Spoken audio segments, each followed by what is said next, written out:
Welcome to By-The-Bywater, a podcast on the Megaphonic Network. I'm Ned Raggett. I'm Oriana Schwint. I'm Jared Pekacek. And we're here to talk about all things J.R.R. Tolkien, his work, his inspirations and impact, creative interpretations in other media, languages, lore, rip-offs, parodies, anything we think is interesting. Thanks for joining us. And hello again, everyone. Welcome to the fourth episode of By-The-Bywater. It's great to be back with you. It has been a very full month with a lot of news and things and stuff. We'll get to that shortly. But for right now, we just want to say that if you're not subscribing to Oriana's newsletter, you really should by now, because among other things, you get sort of extra Tolkien content. Although, Oriana, do you want to talk about one of your latest pieces and what that was all about? Are you referring to me going on a kind of unhinged rant about Peter Thiel and what's his name, Palmer Luckey, I suppose, and their abuse of the words that Professor Tolkien has created?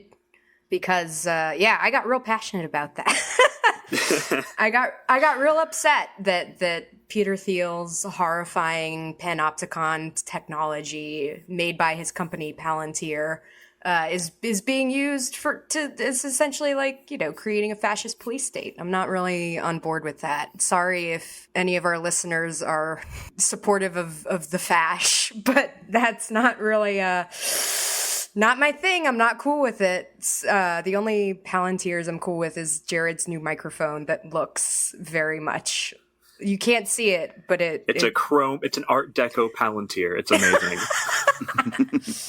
Yeah, it's free, this little newsletter that I pump out. It's like, there's like Tolkien stuff, there's stuff about musicals, like I really didn't like the Moulin Rouge musical and wrote like several thousand words about why it didn't work. So, have fun.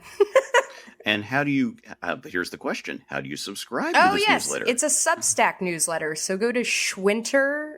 Yeah, SCHWINDTER.substack.com, and it's just there. You don't even have to sign up. You can just read it there. But, There you go. And Oriana and I did meet as planned a couple of weeks ago. Finally, a good chat over a bagel sandwich. That was excellent in New York. So that's one circle closed and a very fun chat. And we were beating the heat then, and now we're really beating the heat now. Although that's why I say we. Maybe that Oriana can say that with a royal we, because it's not us. The West Coast is lucky. The East Coast not so much. We were hearing the stories. So basically, there will be absolutely no apologizing for any AC hum or anything you might hear in the background of this episode, because it's needed to survive. So there you go. Yeah, currently it is 82.2 degrees in my apartment. So I will give you guys an update when the episode ends about what we'll see how high it goes. I'm kind of curious. Last time I cooked in my apartment when it was pretty hot, but not this hot, and it got up to 93 degrees. Which was not great, but that's a day when you bring in a salad. Yeah, right. Yeah. I had some chicken that was like I had to use it, so that was I don't do that anymore. So more than fair. Okay, well, we could go on, but we will make sure Oriana doesn't boil and over there. And so let's now move in to the news. Like every week, it seems, there's been a lot of news about the Amazon series over the past couple weeks. The biggest one being that a director has been chosen for the first 2 episodes. It's Spanish director J.A. Bayona, who came to wider attention over a decade ago thanks to another director with Tolkien connections, Guillermo del Toro, who helped Bayona by co-producing his feature debut, The Orphanage. He's had a steady career since, but his most recent film was Jurassic World: Fallen Kingdom, which at least shows he's got some experience directing a big-budget franchise. Although more relevant probably might be his experience a few years back directing the first 2 episodes of another genre TV series, Penny Dreadful, which is amazing, so... There you go. Yeah. So, Oriana, what's your thought when he was first announced? I know of his work, but I don't know it thoroughly as well. Yeah, me neither. I'm a big scaredy cat when it comes to horror movies, so I have not seen The Orphanage, and I don't think I ever will, because I just don't deal well with that kind of horror. When I saw Us, it gave me a horrifying nightmare. I couldn't sleep for a couple weeks. So But I like the range. I mean, not super a fan of the new Jurassic whatever franchise movies, but it is like it's good experience, that's cool, and having Guillermo del Toro's seal of approval is good. Yeah, and Penny Dreadful is really good. At least those first two episodes for sure are amazing. It kind of dips in quality a few times, but yeah. Does he have a distinct, in your experience, Jared, from at least maybe the Penny Dreadful stuff, does he have a particularly distinct visual style or way of presenting stuff on screen? Or I don't know that I can answer that, because those two episodes are the only things of this I've seen. I haven't seen The Orphanage yet. And he was definitely, on a TV show, you're kind of working in-house style. Yeah. So, And that is one thing about the trend recently has been to kind of pay more attention to the directing of TV series and to individual episode directors. The rise of the TV director has been kind of a thing of late, but it is still very much a writer's medium. I still think of it very much as a writer's medium, where the directing, like if you notice the directing in a TV series, I feel like that's maybe not. I'm of two minds. I don't know. I mean, if you notice it, that's fine. I think it's an issue of whether episodes vary in tone when they're not supposed to. So, and Penny Dreadful doesn't. So hopefully it's a good sign.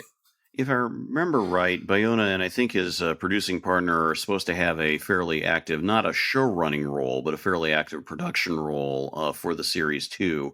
So maybe the idea is to sort of, like we were talking about house style, maybe the idea is they establish the house style and they see it through type thing. Yeah, definitely. So we'll find out. But maybe moving on to the next bit, Oriana, if you want to talk about, speaking of production and other stuff. Right, yeah. So, they will be working in New Zealand. Fun little development there. Because there had been, Scotland had been bandied around as a choice for filming. But in the end, Amazon has decided that New Zealand will be the home base for production. Production crews are supposed to already be there. There's businesses signing NDAs, and so filming is, we're approaching filming. I've heard that the writers team has sort of cracked the story for season 1, and so hopefully we should be getting some casting news soon. I'm a little surprised there wasn't a Comic-Con, San Diego Comic-Con thing, right? Or maybe because they somehow knew that Marvel was going to be doing so much, they were like, you know what, we're going to sit this one out for right now. Yeah, there's a certain value in not, so much noise, you might as well create some on your own, and things like that. But that's a good point. We've talked about it before, but maybe we can sort of tie in these things together. So we're going back to a director who has made their initial name in horror. And we're going back to New Zealand. It is a weird sense of not a rerun, but sort of let's see if this can happen again, right. But to a different degree, yeah. to a much different degree. Mm-hmm. And I, on the one hand, I don't blame them. I mean, I think it's well established by now that they're getting in a quote-unquote genre director is not an issue. And again, Bayona's obviously shown some range now in the past few years. And but I think we were all talking a little bit earlier when the New Zealand confirmations really started coming thick and fast about how it's sort of it's understandable, but since Jackson's team is not even being involved with it all, it's sort of is it strictly for the landscape? Is it what? And the one thing that sort of comes to my mind has been the fact that that the Hobbit law, as it's called, that labor law that was done when the filming of The Hobbit happened, it seems like it isn't going to be changed anytime soon. So there's arguably a cynical explanation saying, "Oh, the costs are still low." Mm-hmm. And, I don't think that's cynical. I think that's just what's happening. Right, yeah. And I mean, if any New Zealand listeners or readers want to pitch in, please do. But this has certainly been our understanding of it. So we'll see about that. But we will know more as we do. Good point about nothing at Comic-Con. Guess we'll find out. But moving on to the last bit of main news for now, although this is kind of subsidiary, still, some may find it of particular interest. There's also been an official announcement that Amazon's games division has partnered with the Chinese firm Leiyu to work on a new MMO game based on Lord of the Rings. Of according to the Hollywood Reporter article announcing this collaboration, it's unrelated to the TV series and is being developed separately. Though the article further noted that Middle-earth Enterprises, which is the holding company for the rights originally obtained by Saul Zaentz, retains the rights to very specific Lord of the Rings and Hobbit elements. So exactly what the Amazon Leyu plan for their game is unknown at present. And we were all talking, none of us seem to be particularly big gamers of anything like that, but it is such an element now of, like, you know, you could call it marketing tools and all the rest of it. The thing that's interesting me is they're saying, oh no, we are actually going to keep it separate. It's like, are you though? Are you really? Yeah. It seems like if they're going to go all in and partner and work with this thing, is it that they've identified an opportunity and they're like, okay, look, they have the rights, let's partner with them so we get some money out of this along with everything else we're doing, or is it something else? Yeah, and it's who knows? It's very odd to me. Yeah, I think it's maybe not a coincidence that it's a Chinese partner that they're doing this with. Not in a nefarious way or anything. But just like, oh, that makes business sense. I get where, like, you know, everything makes sense. Every move that they are making with this property makes sense from a business perspective. Mm-hmm. I do know Jared had some thoughts to say about some of the art from the earlier games that was featured with that report there. It was bad. It was bad, we have to say. It's one of those things like, oh, okay, Oh, you're going to do that? Okay. Yeah. So cross your fingers with this next bit. So, okay, so we're hoping more news on that soon. Nothing new on the publishing front. As we kind of mentioned last time around, there's really not much happening for the moment. Although, again, we'll see once the TV series gears up, we'll probably get more along those lines. So, wrapping things up, moving on to the main topic.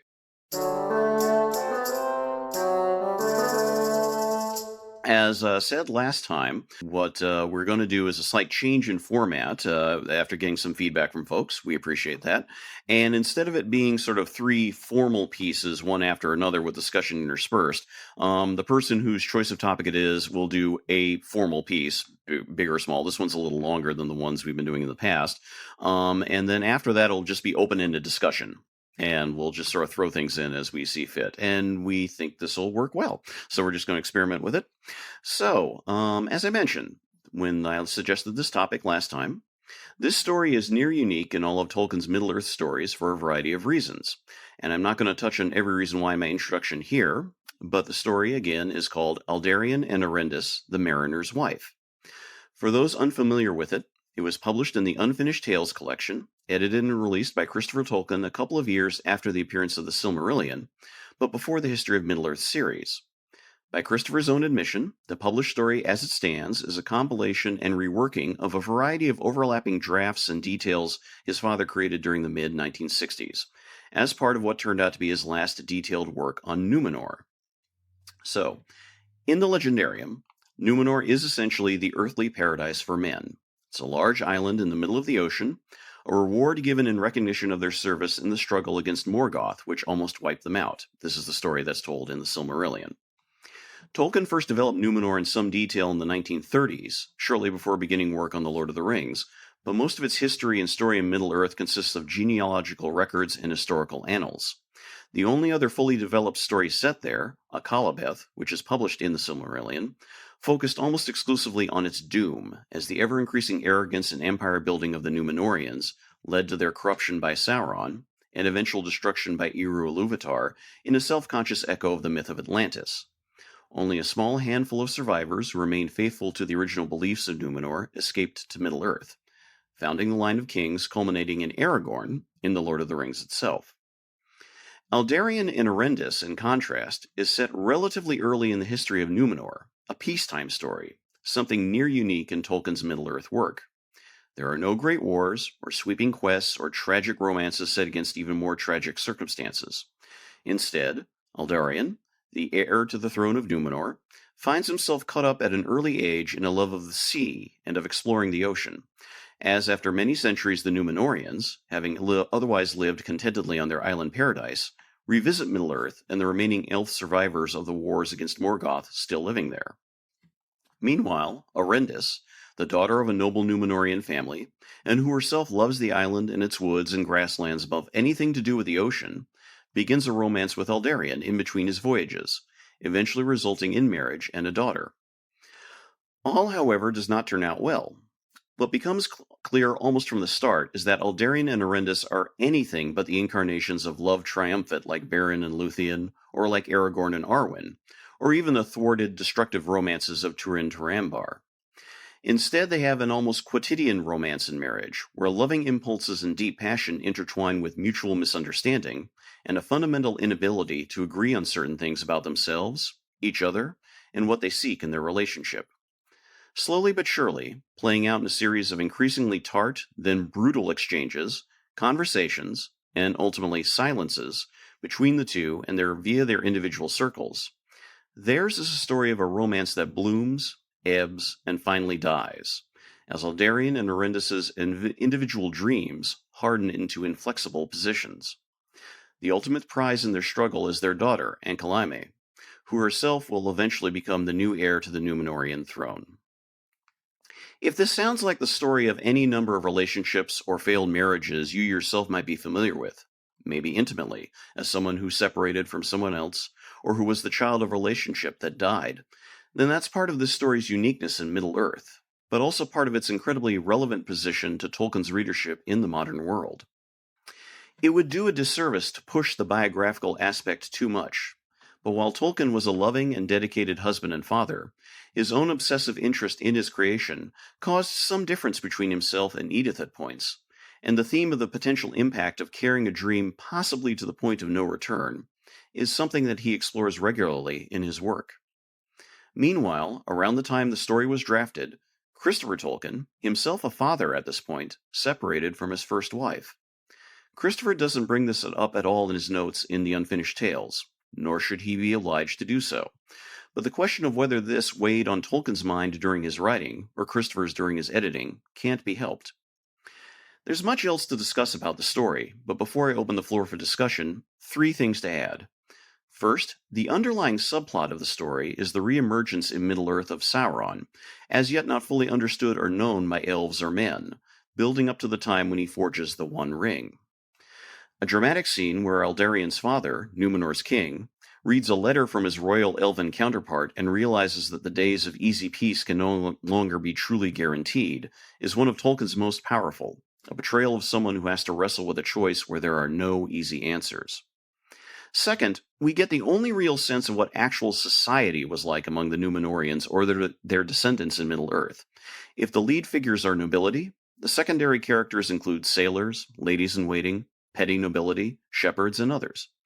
After all Tolkien had invested in making the hobbits the regular people, quote-unquote, of Middle-earth, it is interesting to see this slight refocusing elsewhere, a quiet expansion of scope only hinted here and there with the Gondor chapters of The Lord of the Rings. But the most notable thing included in the published story comes courtesy of its further notes, where Christopher Tolkien addresses his father's sketches and plans for how the story might end. At one point, he includes what would have been a monologue from Erendis to her daughter, a 2-paragraph lecture that fits in well with the numerous instances of Tolkien's work in his later years, where he takes a more critical eye to what he had created, whether as darker revisions of older Silmarillion material, the sense of a failed goal emerging in his tentative draft of a Lord of the Rings sequel, The New Shadow, or something more. In this case, with Erendis' utter shredding of the male gender and its many perceived pretensions, Tolkien also accomplishes, however much within a conventional understanding of men are like this, women are like that, arguably his strongest internal critique of how the legendarium, or how history and society in general, could be perceived. It would be wrong for me to read this monologue, I think, but it does deserve to be heard, so I'd like to ask Oriana to do that, and from there, for her to start the overall discussion. Men in Númenor are half-elves, especially the High Men. They are neither the one nor the other. The long life that they were granted deceives them, and they dally in the world, children in mind, until age finds them. And then, many only forsake play out of doors for play in their houses. They turn their play into great matters, and great matters into play. They would be craftsmen and lore masters and heroes all at once, and women to them are but fires on the hearth, for others to tend, until they are tired of play in the evening.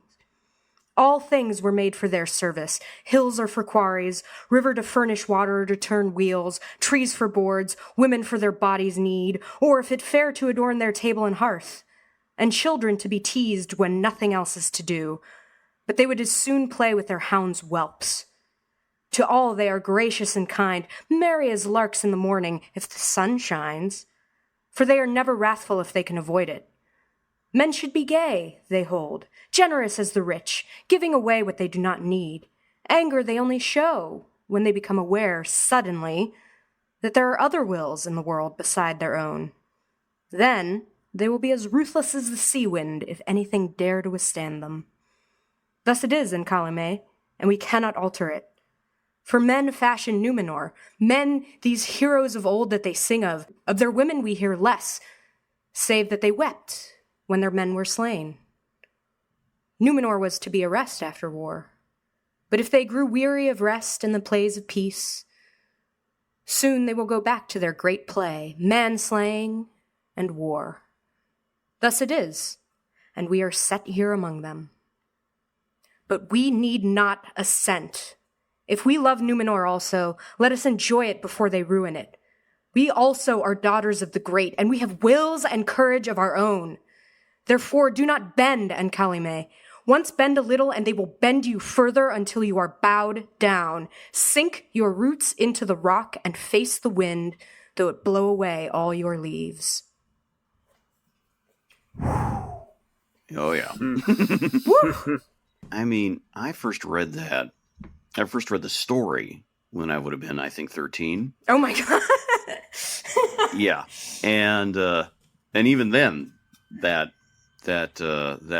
passage really, sunk in hard. But I mean, I've said so much about the story already and all that. So yeah, Oriana, whether the monologue or the story, what are your thoughts? Some of your thoughts, things you want to talk about? I'm intrigued to hear how that struck you as a 13-year-old boy. Yeah. Okay. As typical upstate New York white boy and a straight guy and and all that. I mean, how to put it? I mean, it was one of those things that even then, the uniqueness of the story, after everything I'd read, because within about a 2-year period, I had finally read Lord of the Rings, then read Silmarillion, then I'm like, okay, what's the next thing? And Unfinished Tales was out, and I think I might even had read the first book of Lost Tales by that point. I can't remember. It's all muddled those years from 83 to 85 when I really got into Tolkien heavily for the first time after just liking The Hobbit earlier. But yeah, no, the story stood out. The story stood out that even in my own naive, and all that, I'm just, I'm a 14-year-old dork. What do I know? Type thing, 13, 14, because it seems such an adult story. And it's one of those things that, you read it years later with the experience of your own life lived with it. And, and I should note, I don't have any kids. I've never been in a formal marriage, long-term relationships. Yes. But, this whole idea of this, translation of deep interpersonal angst in a quote unquote fantasy setting is really striking to me because, among other things, it shows the lie, the idea that stuff like this is strictly escapist. No, it isn't. This is some real prime shit. Like, yeah. This is the most direct. I won't say that it's the only type of real thing that Tolkien wrote when it came to Middle Earth. That's utterly untrue. But it's one of the ones that your comment the other episode when we were talking about the subject, how it's like the famed 50s angst fest novel Revolutionary Road set in Middle Earth is incredibly accurate. I mean, if you want to sort of use that as a launching point to talk about it some more, feel free.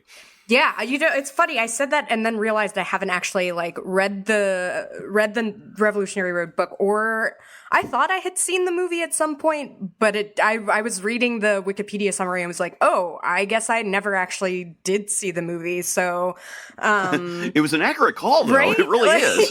I guess really good trailer can really give you a good sense. Well, I remember when it was it was very Oscar baity. that movie. But it's like, what I love about this story is that it's like kind of a classic Reddit relationships post where the comments would all read, "You never should have gotten married because you are fundamentally incompatible and you're going to mess up your child." And like Erendis would definitely have been slammed for parental alienation and that sort of thing. And that like kind of gets into this, because we don't have the end of this story. It's only sketched out. And Calumet, she does become Queen of Númenor, because Aldarion like rewrites the law so that it's, there can be queens essentially. Because they only had her as a child, and he, everyone will be damned if. What's her? It's like Saranto is the name, which is, Tolkien was very good at giving like awful sounding names to characters that he clearly like, are meant. This is the bad guy. Yeah, like Otho, Sackville Baggins, and Lubeal, like it's all those O sounds, and as someone with an O sounding name, I'm like, uh-oh. But there's this sort of generational trauma at play because Calumet is clearly scarred by being a pawn in her parents' disintegrating marriage. And I think that is really, really interesting because, Ned, like you said, this is so real. And I know that there's lots of other, the realist kind of things in his work, but this one is so real. I don't know. Jared, do you have any thoughts about generational trauma or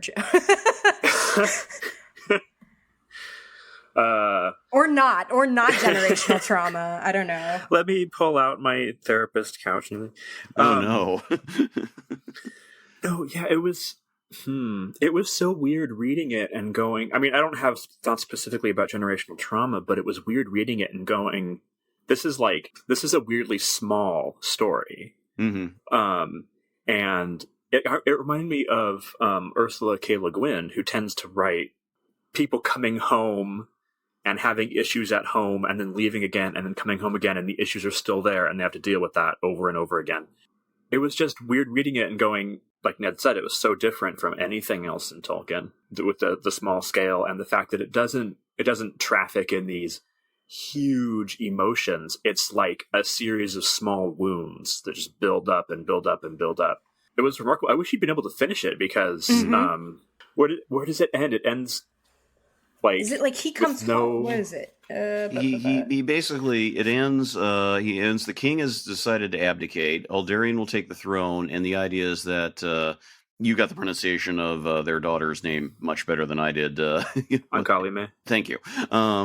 Is that she's been summoned to come back to live at Armanellos at the palace, and Erendis refuses, so Aldarion then has to set out basically to go fetch her. And that's pretty much where the formal narrative ends. And again, we're lucky we have this formal narrative as it is, because again, it's a consolidation of a bunch of notes and things. And basically, that was the most cohesive part that exists from the original notes that Christopher Tolkien was able to put together. So, but yeah, it really does leave you hanging. You just don't quite know what happens next. You know, but you don't know. Well, and that's what, like, one of the things that I love as a person who writes, like, I like writing stories, and this is something that is perfect to adapt.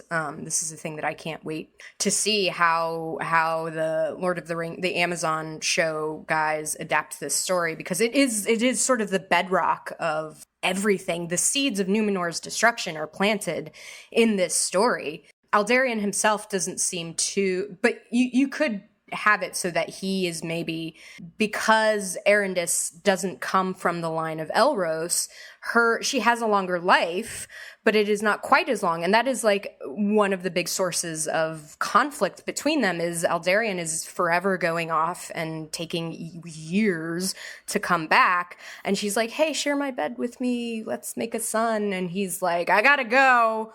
The ocean's calling, honey. See you later. And she's like, I don't have as much time as you. And he's just like, well, I guess we should make a law. Like, literally, he makes a law, he makes it, so that the heirs of Númenor, or, the heirs to the throne must always wed within the line of Elros in order to stop that from happening to anyone else, which is very much treating the symptom rather than the disease. And the disease, I think, is the men of Elros's line thinking of themselves more as more than men, as more akin to the elves, and that's a problem.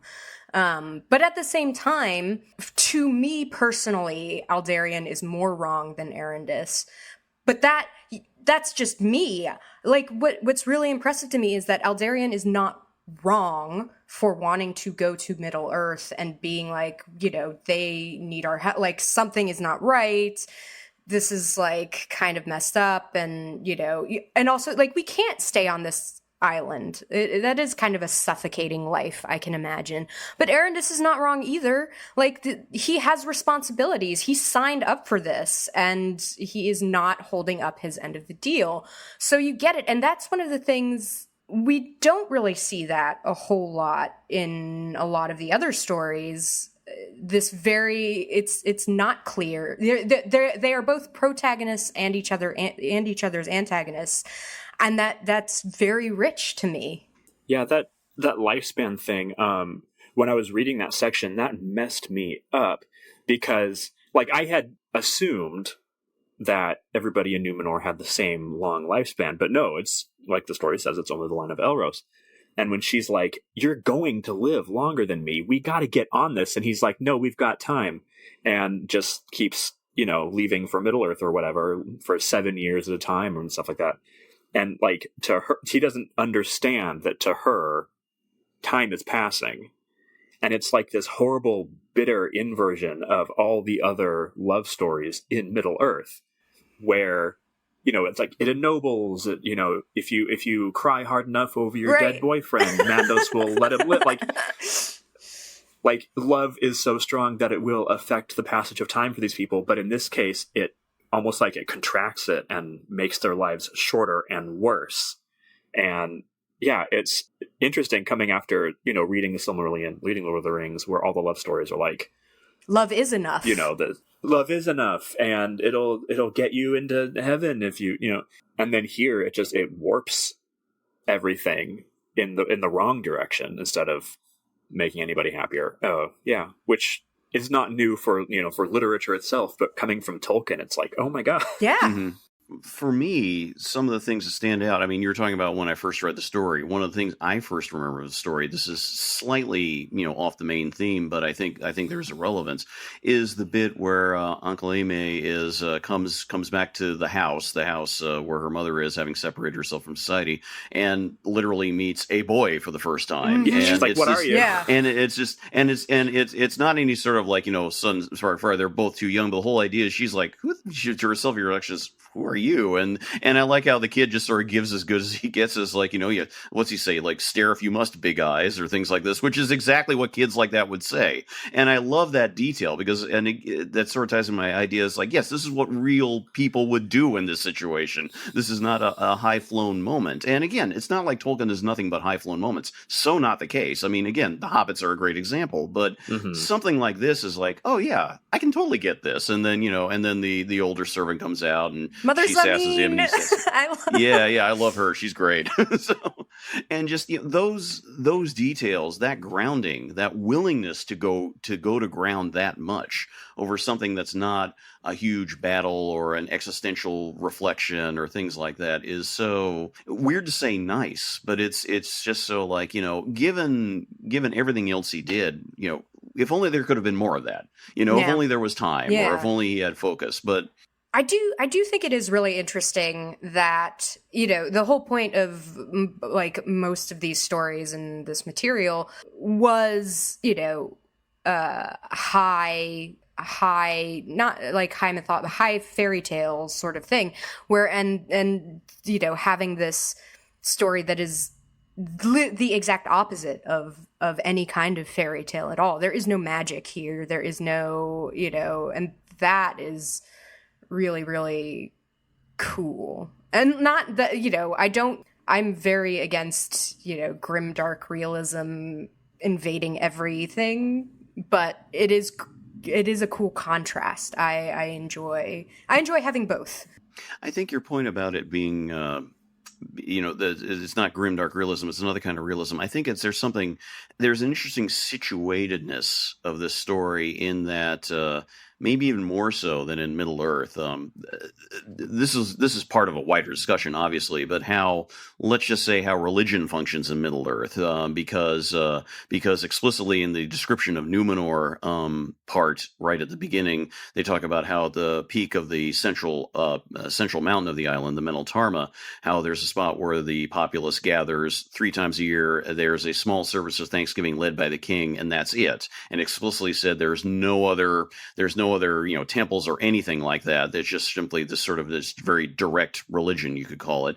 And again, there's no priests, there's nothing. And so this ties into, in some respects, the idea that marriage as this it's hard to say whether it's sanctified or not. One thing that's interesting about this story is that you don't get a sense of, okay, so divorce as such doesn't seem to exist in Númenor. But maybe it should. Yeah, but it's sort of like no one knows how to handle it exactly when something falls apart. It's like, okay, can this be the first time? And again, I'm not trying to, stepping out and just looking at this realist point of view. I'm not asking for Tolkien to provide an exact accounting of every last law or anything. We're not going, don't go down that road. But you do get a sense that this is something that literally nobody knows what to do with. Literally nobody knows how to handle it. The advice from the parents is only so much. And leaping into a slightly different subject, but something I think is very important. This is, I don't want to say it's the only story, but it's nearly the only story, I think, where you have a sustained exchange over time on very central key issues between a father and a son in Tolkien, between Aldarion and his father, the king.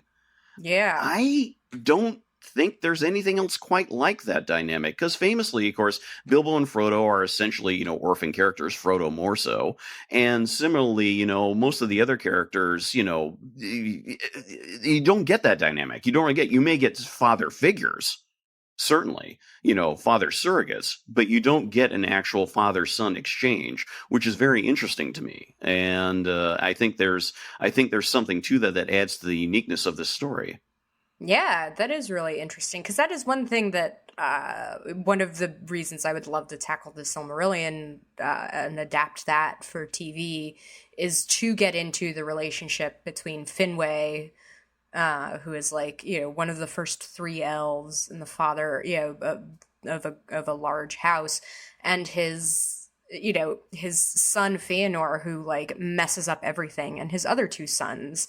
I love that Meneldur, who is Aldarion's father, is trying to figure out how to deal with his unruly son, who just will not be bound to Númenor itself. And also, it's cool that it's playing out the argument for and against aid to other countries. In a sense, isolationism versus imperialism in a sense. Not Aldarion doesn't seem like an imperialist himself, but Aldarion's policies do lead to Númenor's imperialism. Yeah. Whereas Meneldur is very much an isolationist. But then he softens at the end. He reads the letter from Gil-galad and is like, uh-oh, maybe this isn't... He's like, I'm not equipped for this.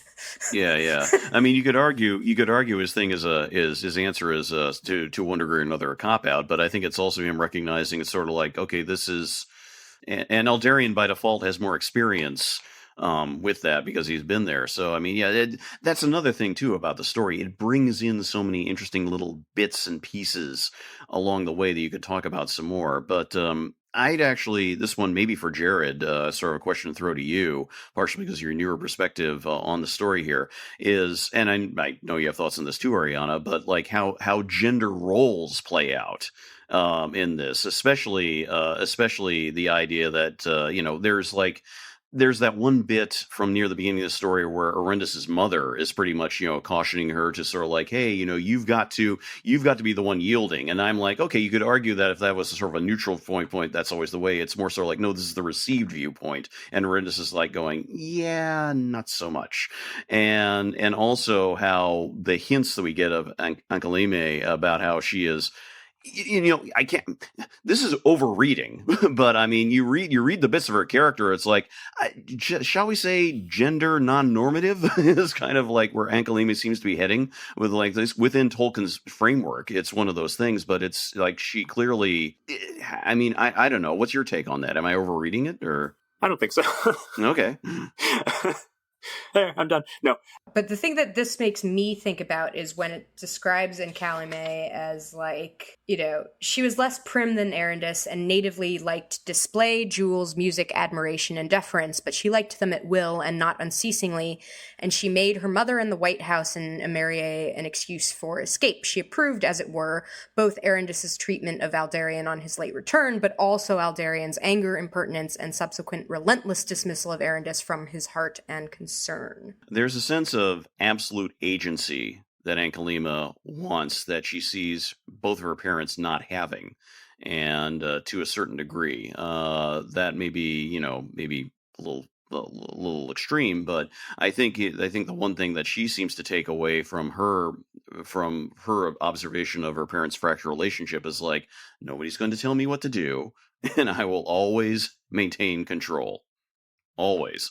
That's kind of a thing, which is seen to be not normal, however you want to define it, is seen to be something distinct or unique. Yeah, she has a relentless, she was resolute, but also an isolationist, and like, Here's another thing to bring in, which I think is interesting, and it sort of ties into some of things we've discussed before to a degree. And that is the relationship of men vis-a-vis elves. And one thing I really like about this is how alien they seem already even to the Númenoreans. And I'm thinking of the part where the most direct thing we get is, of course, when they're in Andunye, I believe that's where they're at, and the Aldarion and Erendis are, and the marriage is being celebrated, and they see the ship coming from Avalone across the water, and the sense is of a visitation. The sense is something that is like, he basically goes on and is, dare I say, doing a very guy thing. He's like, hey, wow, look at this huge thing you can see out here. Isn't it amazing? As if she couldn't see it for herself. But the point is that this is seen to be something very atypical, that is seen to be something that is just very, the sense of awe that they're coming and having this visit, even though there's a well-established friendship between the elves and the men here and all that, it is still something that is very, very much worth noticing and very much worth commenting on. It is outside the normal realm of things, and I think that's a very interesting perspective, because again, it's one of those ones we're so used to. The equivalent that we're more used to is, Hobbit perspectives on ancient histories of all these things, ancient figures, and then sort of like, oh, wow, what's out here? Whereas these are people who are seen to be elevated, and even they're in awe of what's happening around them. Mm-hmm. I really love that one paragraph where they come, just the description, the little grace notes, like the ship has just birds just around it, and there's no explanation. They could just be there because that's what birds do, but it just... you've got food. But just that they are there, and that's the only time I can remember them being described in association with ships in this way, like as if they're coming with it, accompanying it. I just think that's really lovely. It's just a beautiful image. And that's like, similarly, like I love the beauty of, so the elves come, if anyone listening didn't actually read the story or didn't make it to, the elves come and give Aldarion and Erendis a pair of doves with like gold chain, I don't know, some like magical doves. It's and so the dove, and they speak Aldarion and Erendis' names to the doves, and the doves will never leave them, and they'll only sing together, and if they like can't bear to be apart, and it's like this beautiful gift, and then they get sent away when the marriage collapses. It's like, oh, that's Woo, that's... Can you imagine? Because they do fly back across. They just leave Númenor. Can you imagine being the elf who gave them and be like, Right. oh shit? Because that's like that's akin to like, you know, returning the you're returning the wedding. You're returning the kitchen mixer, the KitchenAid mixer, this beautiful KitchenAid mixer. Returning you know, a symbol of fidelity you gave us. You can have it back. It's fine. It's whatever. Well, at least though, like, you know, they couldn't take them to the store and get store credit, you know? Now I'm imagining the economics on Tol-Eressëa. Oh, let's not go there. That's getting a little too involved. But was it George R. R. Martin who wanted to be like, what's Aragorn's tax policy? And he's the only person who cares. What was served at the wedding table? How many different cured meats? Yeah. Were there like 87 kinds of squid that people need to know? but having said that, this ties back to a point I did raise, which I really do think is interesting, that we actually get some sense of what Númenor is kind of like as an actual functioning society. Mm-hmm. Yeah. And it's one of those things that, you know, again, without having to get too deep into it, that's where also the description of Númenor, this sort of prelude piece before the story, is really handy too. But, you know, it reminds me of, you know, I'm paraphrasing here, that the famous quote that Tolkien did have in one of his letters that was published, where he's, after the success of Lord of the Rings, when we really started to build up, he said, you know, and this I think ties into his thoughts about how he was looking at his work towards his last couple of decades, where he said that, you know, geologists write me because they want to know more about geology. Geographers want to know more about geography. Linguists want to know more about the language. You know, people keep calling him about their areas of specialty, and he's like, well, you know, and he comes up with ideas and things about all, but he can't answer everything. So with that in mind, these hints, these bits of like something that is, you know, of what further is going on, is just, you know, it's just a nice little touch. It's just enough to let you know that it isn't just simply the noble families. Right. That there are other people there, and you get a sense that these people do other things without them, you know, when they're away. And as I mentioned, you get tiny bits and hints of that in Lord of the Rings, in Gondor and the Minas Tirith sequences, but very, very tiny. They're just simply they're not there. And here it's also sort of secondary as well. But I like that. It opens up the world just enough, like a little crack of the door. Mm-hmm. One of my favorite bits in the story, and it has nothing to do with the story, is just this mention that while the Númenorians are good at working with metal and stone and whatever, they actually use wood for a ton of things. And I thought that was really cool. Mm-hmm. It just completely upended everything I'd ever pictured about Númenorians. Yeah, because you get that idea, you like, because, you know, what we know visually comes mostly from, you know, Gondor, which is very stone and metal and yeah. Like the name is literally, you know, Stoneland. It's like so yeah, it's a softer feel to it. Yeah. Mm-hmm. And I think that's also really ties in, getting back to, you know, that amazing monologue, which in some respects we still haven't fully unpacked, but which is just, you know, it's this idea that Tolkien has about, like, you know, he you know, in the Akalabeth and in his other things, you know, talks about, okay, you know, here's where man fell, and man fell due to, you know, in this particular case, and there was this temptation, this impulse for empire, the conquest of the world, they feared death, things like that. It's interesting to get these suggestions here, and again, this is where we get into the debates between Meneldur and Aldarion and other things as well, and between Aldarion and Erendis, about why not be happy for what you have. Mm-hmm. Why not appreciate the gift, the land of gift, as the alternate name for Númenor is, as the gift it is. Why do you need more? And I think there's so much to unpack from that, and the angry and bitter Erendis of the monologue, which I think that anger and bitterness is very incredibly well earned. Yeah, right.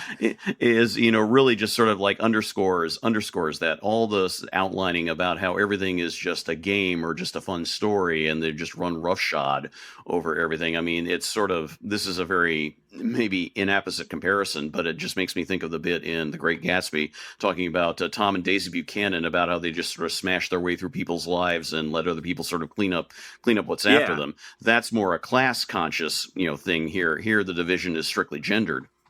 But I think there's a similar sort of thing to it. It's like, the world is so great. Why do you have to, why do this? And I think one of the most telling bits in the monologue is the bit about how, they're always generous until they realize that someone may disagree with them. Mm-hmm.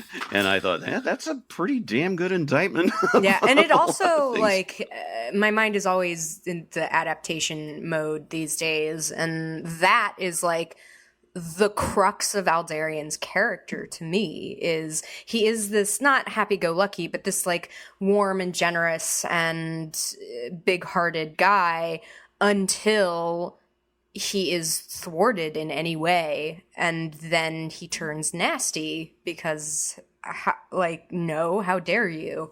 Yeah, and it's not just simply with Erendis. I mean, the whole thing until his father sort of springs the surprise on him that he's abdicating and handing the throne over. Aldarion figures that almost everyone pretty much at home hates his guts, and he doesn't care, and he's just going to up and leave. Yeah, that is. I love the little. It's not even a side plot, but it's just like you were talking about the little sort of kisses of detail where it's like. Aldarion starts the Guild of the Venturers, and everyone starts out like, oh hey, this is cool, and then there are a few too many mariners' wives who and the general public is like, wow, you are treating this woman very shabbily and treating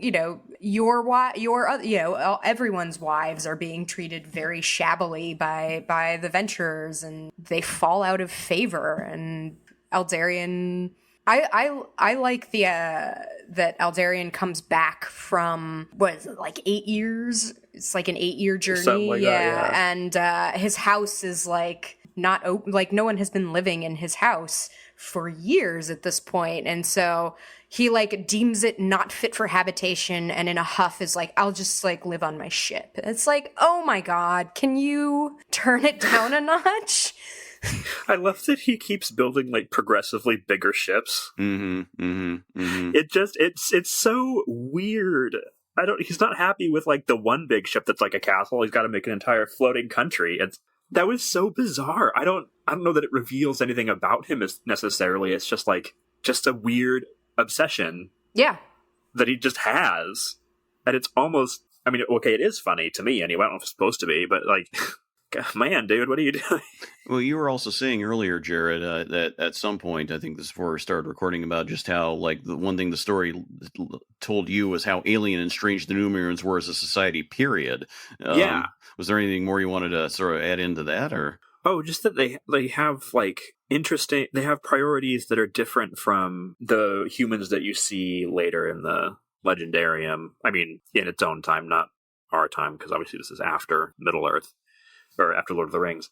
But in Lord of the Rings, the people of Númenorian descent that we see, except for Faramir, are like, swords, war, armor. And then the Númenorians are like, let's make some stuff out of wood.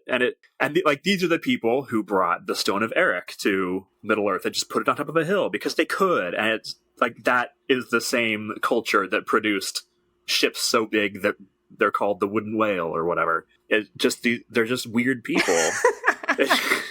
I love them so much. And I've never been that interested in Númenor before because I'd never read this specific story. So I just assumed they were all like waiting until they got the chance to fight a war instead of being what they are, which is like some deeply weird people who like to sail boats.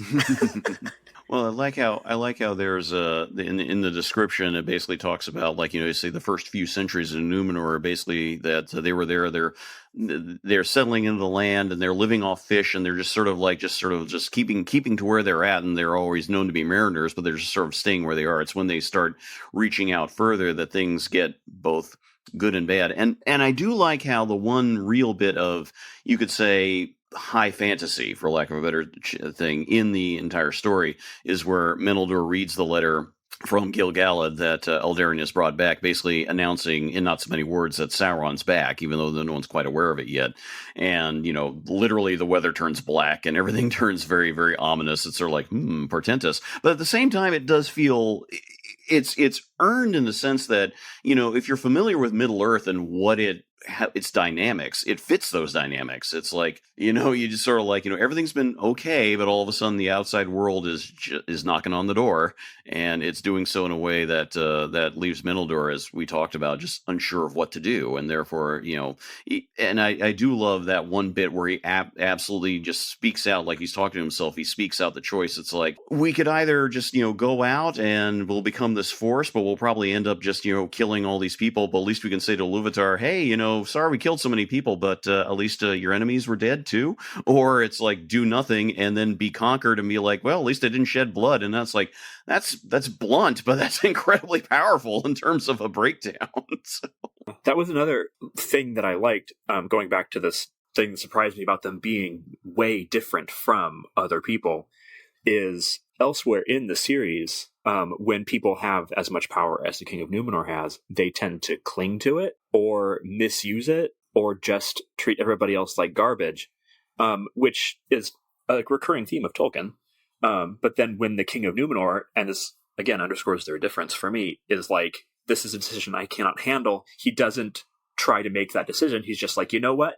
I think I know somebody who can make it. And then passes the kingship on to his son and is just like, I'm out. You got this, I'm sure. I don't know. You almost expect there to be more conflict than that, but there isn't. It's just like, okay, Dad, I'll take it. I mean, it's a little more complicated than that, but he doesn't try to fight it or anything. He's just okay. Yeah, and that to the point where Aldarion, when he's king, goes over, or this is like in the sketches of like what might happen. He goes back to Middle Earth when he is king, and that's never happened in the history, in the nearly 1,000-year history of Númenor. So they have to pick a regent, and they offer Meneldur the regency, and he's like, no, I'm just gonna keep being retired, like. Find someone else. Like, he is that unwilling to have anything to do with it. That is so interesting and strange. What does the retired King of Númenor do? He whittles. No. This is he didn't whittle. Remember, he's the guy who built the tower up in Sorrentil. He's the Carl Sagan of Númenor. Oh, yeah, he's the astronomer. That's Right. And he talked about, there's a bit in the story where he talks about how he's totally just like, for the days of doing that. As soon as he got there, it's like, I'm off to the tower, see y'all, and all that. So at least he, his wife maybe said like, okay, part of the time, but, and all that. And the queen, whose name I forget, which is annoying and all that, she doesn't have as many, Almarian. She's not as... Thank you. And I like her role because she's clearly, I don't want to say the cliche of a power behind the throne, but you do get a sense of another individual will working out in this very complex story. And that just actually makes me think of, I think, two of the most strong points of this story, where you can tell that this thing is just not going to work, but nobody knows how to step back from. The precipice is probably a little too dramatic, but no one knows to step back. And maybe there's, I said two moments, but I'll address one moment really.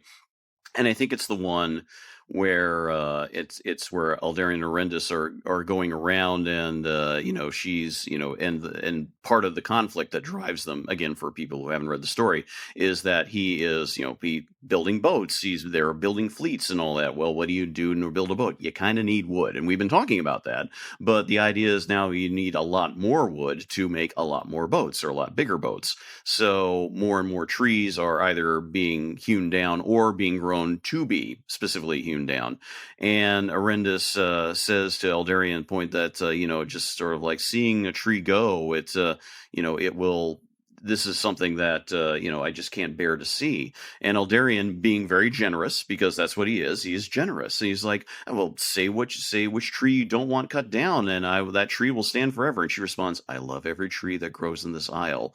And on one level, it's sass, arguably, but on a really more profound level, it's sad, and it's a profound sadness. It's like, okay, these two viewpoints are not going to match. The whole idea of opposites attract. How do people who seem to be very different function in a working relationship? Sure, sometimes it works. Sometimes it absolutely does not, and this is clearly a case of that. That's one of those things where, like, I was actually thinking about this just before we joined our little hangout session. Like James Carville, and I honestly don't remember his wife's name. Marilyn Martin, her. I know. But so that's one of those that people always like to point out, like, oh, well, politics, doesn't have to ruin relationships. And it's like, well, if you both treat politics as essentially a game, as something that doesn't affect you personally, then yes, you can actually have a relationship with someone with an opposing view. But in the case of people like Aldarion and Erendis, there is no compromise there. Like, for her, for Erendis, the sea is the other woman.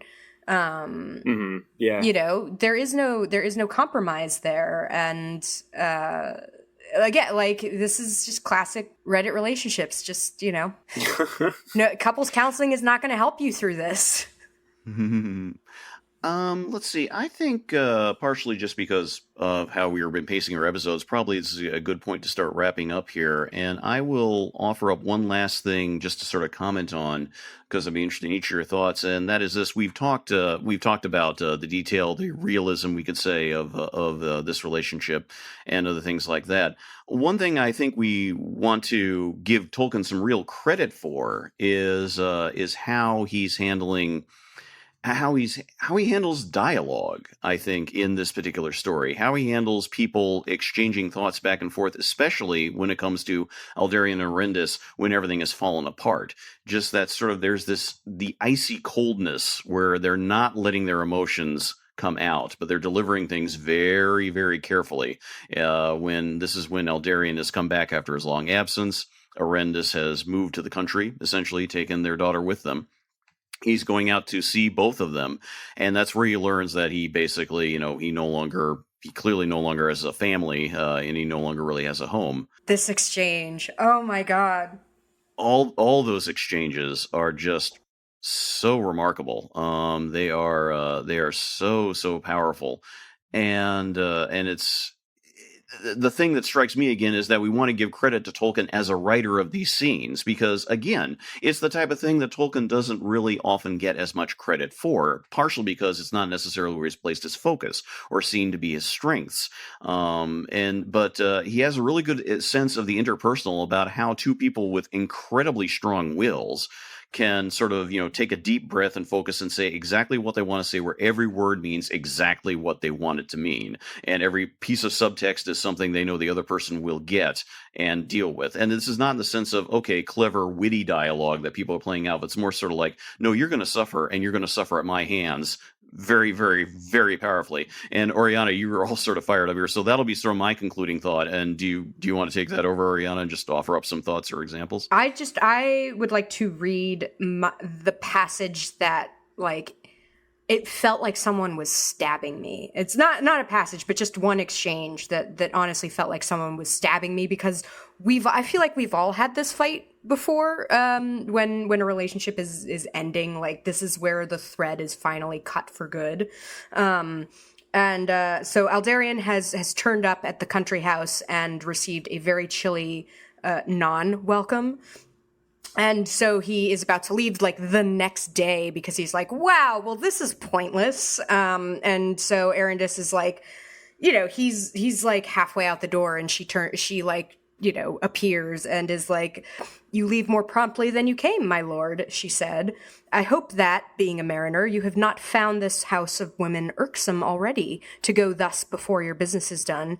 Indeed, what business brought you hither? May I learn it before you leave? Which is very like Jesus. And Aldarion answers, I was told in Armenelos that my wife was here, and had removed my daughter hither. As to the wife, I am mistaken, it seems, but have I not a daughter? And Erendis goes, you had one some years ago, but my daughter has not yet risen.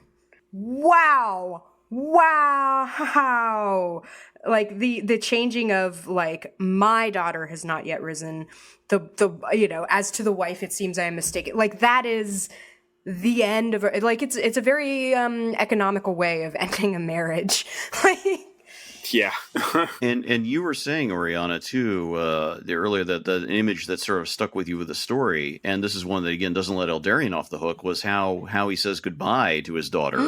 oh my god, yes. So when Aldarion is about to leave to Middle Earth for he says like 2 years and it ends up being 8, and Calumet is like 4 years old, and she's saying goodbye, he's leaving, and she is clinging to him, and he has to physically like wrench her away from him and like leaves her sobbing. And that's again, Aldarion is not entirely wrong, but that is just brutal. And that is one of the reasons in Calumet is the way she is. Mm-hmm. Mm-hmm. Jared, any sort of thoughts on this particular subject? Sort of close it out here? Oh, I'm just rereading these parts and getting progressively sadder. So it is very sad. That's the thing about it. Yeah. It's just a very, very sad story.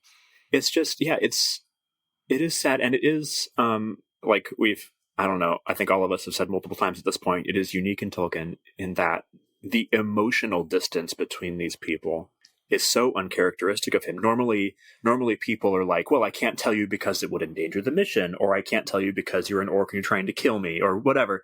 It's always like there's some good reason, quote, good reason for it.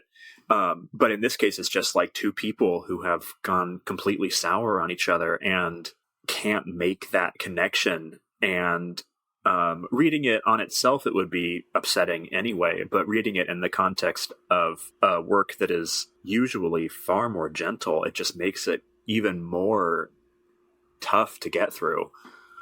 Yeah. Because it's just kind of like a slap in the face when you, I don't know, thought you were friends. Yeah.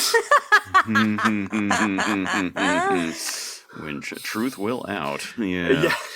Wow, that's the thing. Well, maybe a sort of a downer note to leave it on, but let's face it, it's a downer story, and it is, and it is unique, and I'm very glad it exists. Even for all that, I think it is absolutely one of his most remarkable creations. I really think maybe they should do a thing like they've done. I mean, I would love it if they did this, especially if what they're doing with the series, if they separated it out and published it on its own. And then that way it could be seen to be a little more, it would be a shorter volume, sure, but I mean, even shorter than than like Children of Hurin or the other recent volumes. But I think something like that could really help it sort of emerge from just being lost in the unfinished tales a bit, and it being so isolated on its own. I really think it deserves more attention, and we will see what the series maybe does for it. We'll find out. We will find out.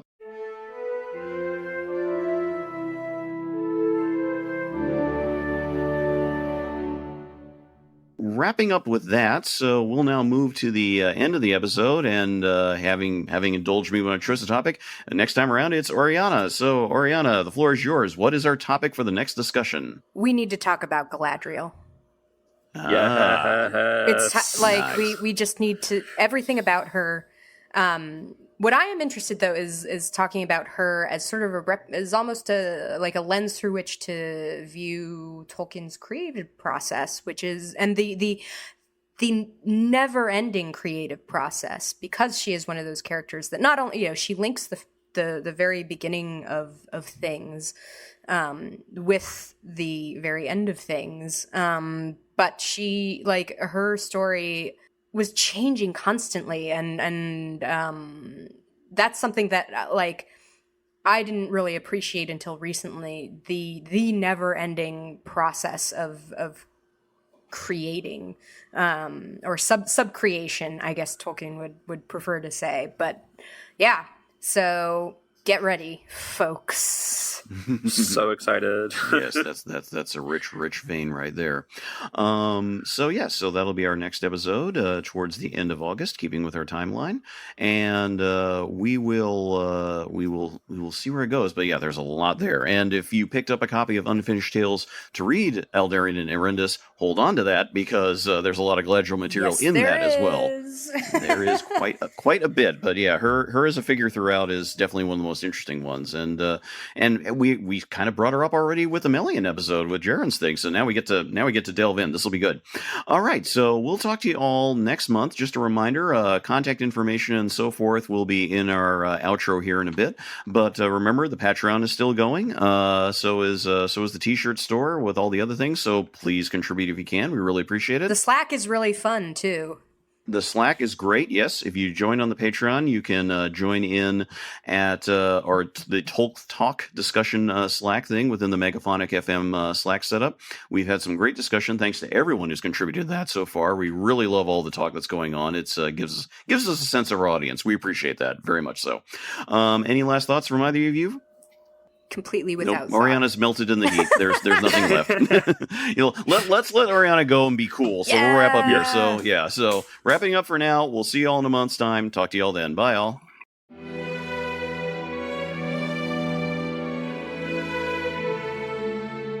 Thanks again for listening to this episode of By-The-Bywater. Please subscribe and rate us via your favorite podcast listening options. Episodes and show notes are at megaphonic.fm/bythebywater, all one word. You can also message us through here. Email us at bythebywater@megaphonic.fm, or follow us on Twitter at By-The-Bywater. You can also follow us individually on Twitter and ask questions there. I'm at Vandroid Helsing. I'm at Schwinter, SCHWINDTER. And I'm Ned Raggett, 2 G's, 2 T's. By-The-Bywater is a proud member of Megaphonic Podcast Network. Find all our fancy little shows at megaphonic.fm. We hope you join us again next time. Until then, Namarie.